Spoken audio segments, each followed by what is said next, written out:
Muy buenas tardes. En esta clase vamos a retomar el tema anterior, que es el de los virus informáticos, y vamos a tratar de obtener un conjunto de buenas prácticas para poder evitar los virus, ¿sí? Como siempre, marcamos a qué eje pertenece esta clase, es al eje 3, y cuyo objetivo nos proponemos poder adquirir buenos hábitos para evitar este tipo de intrusiones. Y comenzamos. Bueno, nos tenemos que plantear entonces acá un poco recordar qué es lo que era un virus, cómo los clasificamos. Sabíamos que en general por ahí el término virus estaba mal empleado y que en realidad deberíamos usar el término malware, porque el virus sería un tipo de malware. Entonces nosotros acá en esta clase vamos a refrescar algunos conceptos y vamos a poder, en función de esos conceptos, armar como un decálogo, si se quiere decir, de algunas buenas prácticas que debemos poner en claro a la hora de trabajar con el correo electrónico, con las redes sociales, con la descarga de archivos. Y acá les he preparado un material bastante lindo, que no es mío, por supuesto, ya voy a citar al autor. El autor tiene una página, perdón, el autor se llama Iván Lazo Clemente, es un español que ha creado un proyecto muy interesante llamado proyecto autodidacta.com, donde para poder hacer más ameno los distintos temas relacionados a la alfabetización digital, a la informática, ha hecho distintos tipos de cómics. Para esta micro de clase, yo he tomado el cómic referido a lo que es los temas de virus, protección de correo electrónico y práctica. Entonces vamos a ir recorriendo un poquito viendo cada uno de ellos. Fíjense que cada vez que nosotros nos conectamos a internet, estamos expuestos, estamos en un entorno donde hay muchísimos riesgos o peligros. Entonces tenemos varias trampas que nos pueden tender personas que no conocemos con objetivos de o molestar, robarnos información o inclusive algo más, también el dinero. Yo diría que hoy más importante es la información que el dinero. Entonces, para esto hay que tener en cuenta que estos delincuentes o ciberdelincuentes podemos tipificar su accionar en dos principales amenazas, unas que están relacionadas con la parte técnica en sí y otras relacionadas con la ingeniería social.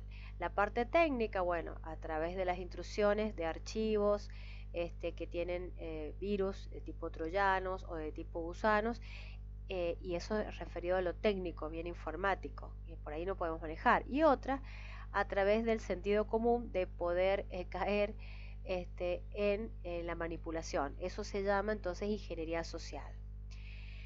La mayoría de las veces se utiliza la combinación de ambos, tanto ingeniería social como lo técnico, y para poder infectar nuestra computadora. Por ejemplo, sobre todo a veces pasa con lo siguiente. Por ejemplo, queremos ver el video de una famosa, haz clic acá y bueno, caemos como chorlitos y haciendo clic donde no debemos. Para poder defendernos de herramientas de los problemas técnicos que he mencionado, bueno, existen herramientas técnicas también, como son los antivirus, que es uno de los temas investigados por ustedes, pero también para poder defendernos de la parte de ingeniería social es solamente usar nuestro sentido común y no caer en la angustia, en la desesperación o en la manipulación. Bueno, la mayoría de las amenazas técnicas ya las hemos mencionado en la clase anterior y son las que definimos como malware, que es el término malicioso, software malicioso. Y son los programas que lo que nos permiten es alterar el comportamiento de nuestro equipo para perjudicarnos, ¿sí? Bien, entonces podríamos definir que la informática, el término que hemos mencionado al comienzo de la clase, que es ingeniería social, es una práctica que utiliza todo tipo de patrañas, artimañas para poder sonsacarnos la información privada, para perjudicarnos, ya sea para tener nuestros datos personales, y generalmente también para utilizar y sonsacarnos nuestras contraseñas para acceder a nuestro banco, a nuestra tarjeta de crédito. ¿Y cómo se maneja eso? Mucho de la ingeniería social manejan correos electrónicos que son mandados por delincuentes para sacarnos este tipo de información. Por eso hay que tener muchísimo cuidado a la hora de tener en cuenta estas amenazas, que suelen ser muy comunes y que están a un clic de nuestra bandeja de entrada en nuestro correo electrónico. Bueno, uno de los términos del glosario que les había colocado es la palabra bulos o hoax en inglés. Bulos es lo que se utiliza en España, pero bueno, este autor es español. Son sinónimos, nada más que uno está en español, la palabra bulo, y otro está en inglés. Y digamos que ambos se refieren a transmitir información falsa por internet, ¿sí? Donde, bueno, esta información nos puede perjudicar. Estos bulos o hoax no es algo particular solamente que se puede utilizar en internet, sino que se pueden utilizar en distintos medios. Por ejemplo, han sufrido muchos artistas este tipo de ataques, largando información falsa. Visto que por ahí lanzaron uno hace un tiempo de que había muerto un cantante, no me acuerdo el nombre, venezolano, el Puma Rodríguez, creo, que habían dicho que había muerto. Bueno, y así este tipo de hechos que perjudican a la persona, ¿sí? El propósito de esto a veces no solamente es ser económico, sino dañar la reputación de alguien, ¿sí? Em, Se pueden generar de distintas maneras este tipo de información, inclusive a veces fruto de la ignorancia, ¿sí? Aceptando cosas que no son ciertas o que queremos escuchar, convirtiéndose en lo que se conoce como las famosas leyendas urbanas. Sin embargo, este tipo de engaños, de bulos, de hoax, tienen características que se pueden encontrar eh, cuando captan las diferentes direcciones de correo electrónico. Y ahí está el problema, porque a partir de ahí se transmiten todas estas amenazas. Uno de los ejemplos más clásicos de este tipo son estas noticias, a través de servicios muy populares, como pueden ser las redes sociales, Twitter, Facebook sobre todo, etc. Y generalmente al pasar de esta persona a la otra y de boca en boca, bueno, se transforman en un montón de información que circula por la red, y por supuesto que es falsa. Bueno, mucha gente es crédulo de esta cosa y sufre de esta manipulación social. Bueno, y se puede trasladar, como dijimos, no solamente a través del correo electrónico, sino a través de estas redes sociales. Por eso debemos estar muy atentos y alertas cada vez que vamos a abrir nuestro correo y vamos a chequear nuestra bandeja de entrada, nuestro spam, para no contribuir a divulgar información de este tipo. Uno de los lugares donde nos llega información, a veces no solicitada, no sé si les pasa, permanentemente me llegan de publicidades, de comprar terrenos, de que me he ganado no sé cuántos millones de dólares. Este es el spam, que sería el correo basura. En este correo tenemos todos los mensajes no deseados de personas que no conocemos. Generalmente son remitantes anónimos y desconocidos. Entonces, muchos de estos no son con el fin de hacer daño, ni de cambiar, ni molestar, sino son con fines publicitarios, para obligarnos a comprar. Entonces hay que tener mucho cuidado de lo que se nos está ofreciendo, sobre todo cuando es de procedencia dudosa. También muchos de estos correos pueden tener archivos adjuntos, y donde estos archivos pueden ser archivos que estén infectados con malware, o sea, con código malicioso. Pueden incluir también enlaces engañosos cuando los vamos a descargar. En estos spam también se utiliza justamente la técnica del phishing. Fíjese que, bueno, el que le ha tocado investigar phishing en la tarea anterior está relacionado con la palabra ph, que viene de fish, que en realidad es fh, de pescar. Entonces, pescar incautos, ¿sí? Eso sería un poco lo que es el phishing. Estos términos se van a aplicar más adelante. Realmente es difícil poder decir que no se pueda recibir nada como spam, pero lo que hay que tener cuidado de no abrirlo. Hay una organización que se llama la M3EAA, que ya les voy a explicar qué es lo que es, les voy a mostrar. Esta organización, la MAAWG, yo acá he puesto el traductor, es un grupo, ¿sí?, de trabajo de mensajería, malware y antiuso móvil. y esta organización trabaja para poder evitar los daños de los botnet, del malware, el spam, el virus, los ataques y etcétera. Y en esta página, esta es la página oficial, ¿sí? Tienen buenas prácticas para poder llevar a cabo en cada uno de los distintos tipos de ataques. O sea, nos dan sugerencias, ¿sí? Esta organización ha hecho un reporte que dice que para el 90% de los mensajes enviados por correo en todo el mundo durante el año 2014, es una información un poco vieja, digamos, fueron spam. O sea que hay que tener mucho cuidado en ese caso. Por eso es muy importante estar alerta de no abrir mensajes sospechosos. Hoy en día muchos de los proveedores permiten hacer un filtrado de estos spam, ¿sí? Pero bueno, algunos de ellos se cuelan y siguen adelante. El phishing, para el que le tocó investigar un poquito el resumen, está basado en esta táctica que tienen los ciberdelincuentes de sonsacar la información, denominada ingeniería social. Y a muchos de ellos se basan en suplantar la identidad, es decir, hacerse pasar como una persona ofreciendo información falsa, ¿sí? Una de las tácticas también es la suplantación de identidad.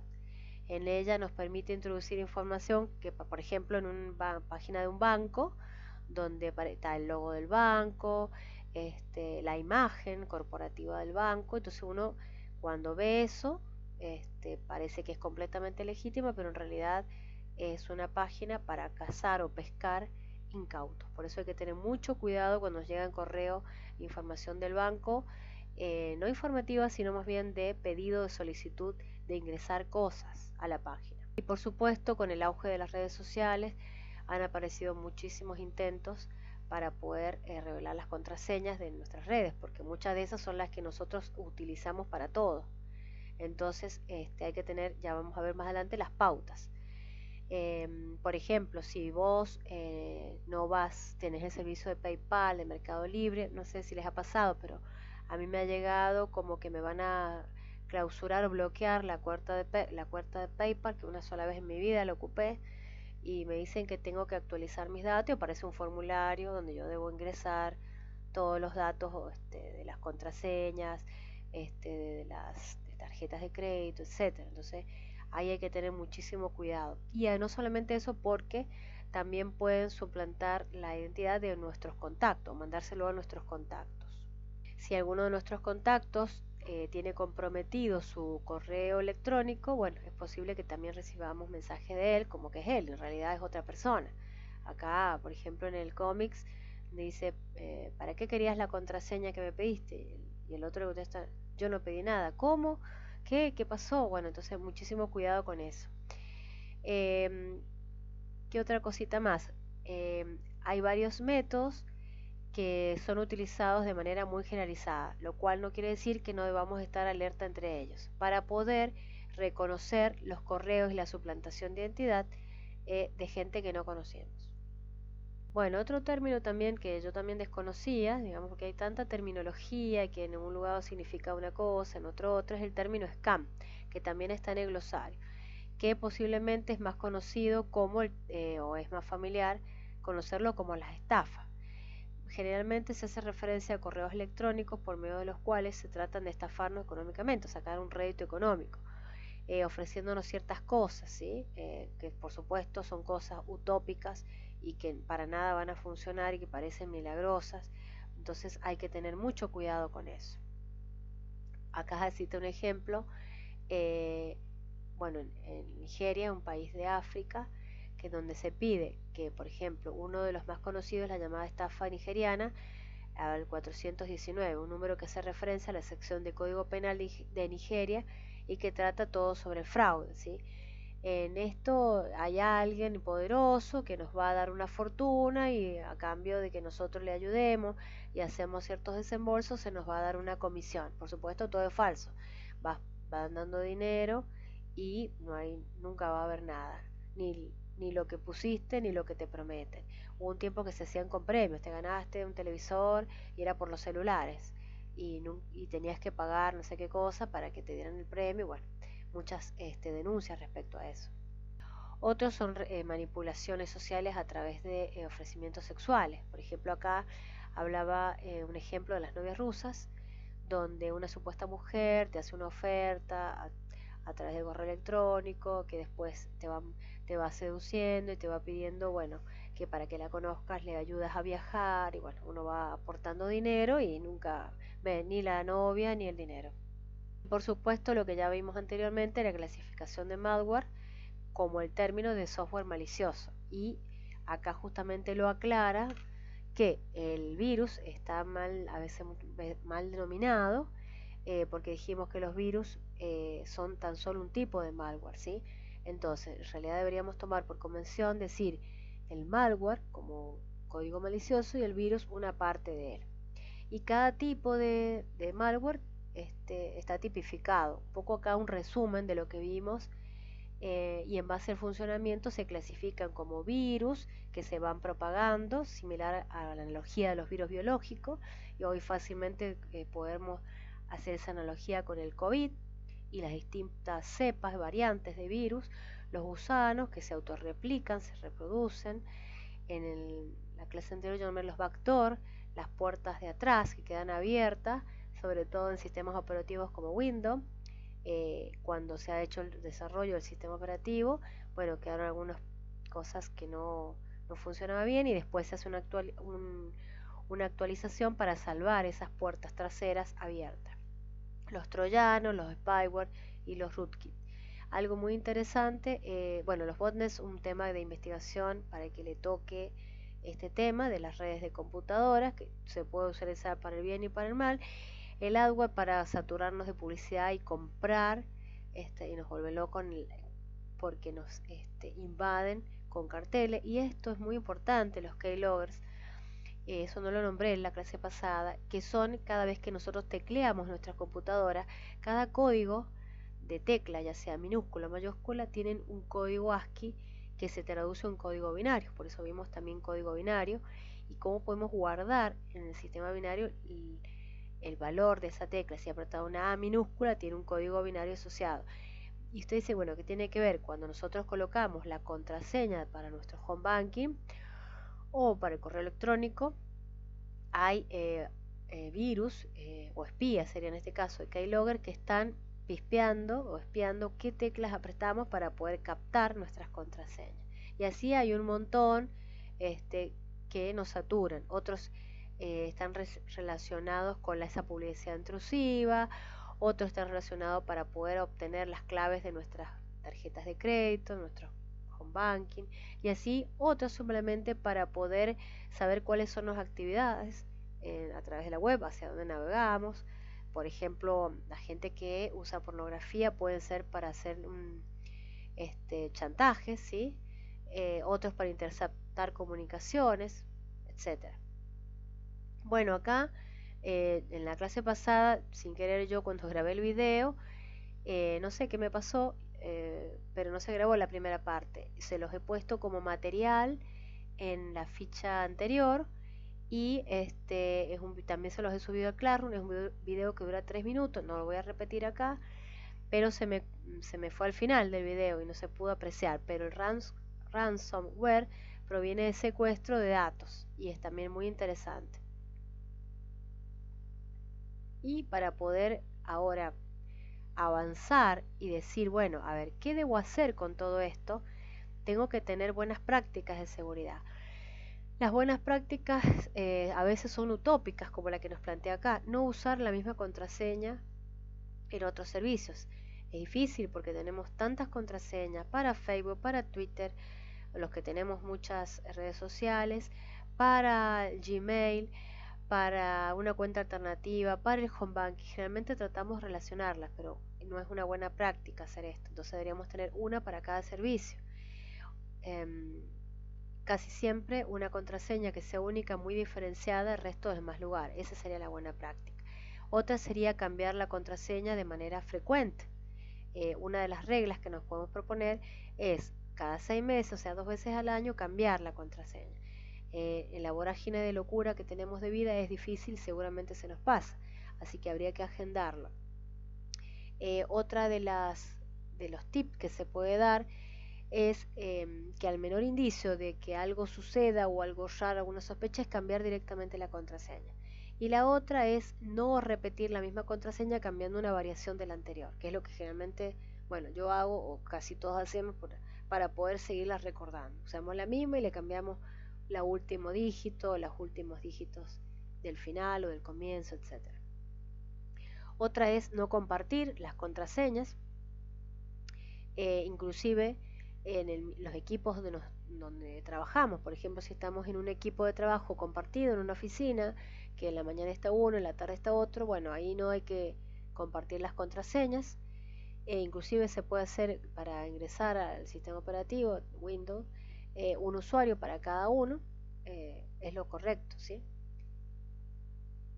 Otras normas de seguridad que está muy bueno y que lo tienen, por ejemplo, el Home Banking. Ahora Banco San Juan estuvo actualizando los datos del sistema, anduvo bastante mal, es la verificación de dos pasos, que también se hace en correo electrónico, donde además de tener el trabajo en el dispositivo local, ya sea por ejemplo en la computadora, en la notebook, para activar tu cuenta de correo, cada tanto te pregunta si sos vos, entonces te pide asociar un número de teléfono a tu cuenta, de manera tal que para poder entrar o actualizar datos, tiene que hacer esa verificación. La primera es el login de la página a la cual quieres acceder, y la segunda un código enviado a tu dispositivo móvil, que si no lo tuvieras no podrías realizarlo. Entonces te manda ese código al dispositivo móvil, vos lo ingresás y a partir de ahí te habilita a ingresar, por ejemplo, el Home Banking. Eso ha hecho el Banco San Juan en estos últimos días. Este método depende de contar siempre con un teléfono celular o uno inteligente, no sería tal el caso, lo cual si no lo tienes no podrías activarlo. Otra de las buenas prácticas es tener cuidado cada vez que vamos a descargar archivos ejecutables que provengan de personas que no conocemos o inclusive de lista de personas de contactos conocidos, archivos ejecutables que tengan una extensión como son ejecutables.exe, .com, .bat o SMI. Es una buena práctica no abrir este tipo de archivos aun que venga de contactos conocidos. ¿Por qué? Porque estos archivos suelen tener malware, adware o spyware. Entonces hay que ser muy cuidadoso con ellos. Inclusive, bueno, creo que más acá justamente en el próximo codec, uno de los que cepilla cepillaba, ahora no tanto, de virus era en Excel, las macros, famosas macros. Entonces siempre cuando abrimos el entorno de Excel, o bueno, también Word tiene macro, dejarlo configurado para dejar inhabilitadas las macros, de tal manera que si me llega un archivo de Excel con una macro que quiera hacer daño, yo tenga que expresamente habilitarla. Y así con archivos de tipo zip o RAR, ¿sí? Porque muchas veces puede estar en la presentación o en el interior de una imagen oculto. Desconfiar de este tipo de mensajes, aunque pueden venir de conocidos. Cuando se despiertan las sospechas, no directamente no abrirlo. Y por supuesto, no dejar el correo electrónico abierto, no recordar la contraseña, eso también es muy importante. Fíjense que casi todas las páginas de correo electrónico te dejan tildada la opción, a ver si lo vemos un poquito más abajo. Acá, fíjense, por ejemplo, en esta interfase sale el nombre del usuario y te deja ya por defecto que mantengas guardada la contraseña, lo cual no es correcto. Cada vez que terminas, no cerrar el correo electrónico rápido, sino cerrar la sesión, para que si viene otra persona que va a ocupar la máquina y si es compartida, no pueda acceder a ella. ¿Ven? Acá tenemos otra interfaz parecida. Y aunque no fuera compartida, fuera familiar, a veces uno puede tener datos sensibles y si te roban la computadora, me ha pasado que entraron ladrones a casa, me robaron la CPU, perdí muchísima información. Si yo dejara recordado todo, sería un peligro, ¿sí? Bueno, hasta ahí hemos visto varias pautas interesantes, hemos recordado un poco también cuáles son los tipos de virus y sobre todo estos buenos hábitos que debemos tener para cuidarnos de enganchar algún malware, poder trabajar con correo electrónico, tener en cuenta la manipulación de las personas a través de la ingeniería social y las razones técnicas que hemos visto al pasar en cada una de estos cómics. Bueno, la ficha de trabajo que vamos a ver acá está relacionada con las buenas prácticas para evitar los virus, ¿sí? Y la vamos a entregar el 8 de septiembre. El material bibliográfico que está acá es el mismo que yo les he pasado para la ficha 12, o sea, la ficha donde tenemos el glosario, que en el glosario está puesto en cada uno, yo lo he repetido acá para que no pierdan tiempo. ¿Y en qué consiste esa ficha de trabajo? Entonces, del material que se ha proporcionado, de lo que hemos visto, de este video, ustedes y la investigación que les ha tocado realizar en la clase anterior, lo único que tienen que hacer es hacer un micro video o un spot si quieren, donde le expliques a tus futuros alumnos buenas prácticas para evitar lo que hemos estado charlando, los virus y las estafas. Ese micro video yo les he puesto unas pautas como para orientarlos. Tiene que tener un título, el autor, que sería cada uno de ustedes, es individual, las referencias de donde se trajeron la información, o sea, la bibliografía, y no puede durar más de 4 minutos. Pueden usar el celular para armarlo, pueden armarlo en PowerPoint, pueden utilizar Genially, no sé si lo han utilizado. Bueno, si no lo han usado, acá les dejo un tip, no es obligatorio, simplemente busquen la manera de aprender algo nuevo o hacer lo que les dé el tiempo. Sé que no hay mucho tiempo para esto, pero bueno, Genially es un software en línea, ¿sí? Donde me permite crear distintos tipos de contenidos visuales interactivos de manera fácil, es bastante sencillo. Y bueno, pueden engancharse ahí y tiene imágenes y plantillas muy bonitas para trabajar si lo quieren hacer ahí. Si no, simplemente se graban y hacen un spot de la manera que ustedes puedan resolverlo rápidamente. Y bueno, y después que terminen eso, el video va a ser subido al Classroom. Por eso tiene que ser breve, corto. Y bueno, vamos a ver quién es el ganador o cuál es el ranking del mejor spot para que ustedes le comenten a sus futuros alumnos cuáles son las prácticas que deberían adoptar. Y eso sería todo la clase de hoy.